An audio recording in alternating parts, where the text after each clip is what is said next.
welcome to another quick video. And in this quick video, I'm going to be showing you how you can simply buy Ethereum on your Coinbase mobile app step by step. Our first step being that you click on buy and you scroll down, select Ethereum. And before you proceed, you need to add a payment method so that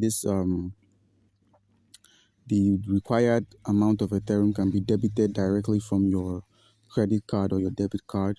So we're going to be purchasing you click on buy. We're going to be purchasing about $10 worth of Ethereum. We're going to be buying $10 worth. And once you've added the payment method by clicking on pay with card, you add the payment method to your Coinbase account. And that payment method is where your 10 USD is going to be taken from. You simply click on view or pay or whatever shows down here after you've added your payment method, and this 10 USD will be taken directly from your debit or credit card. Comment down below if you have any questions concerning how we can go about this, and you'll be given an answer. Thank you.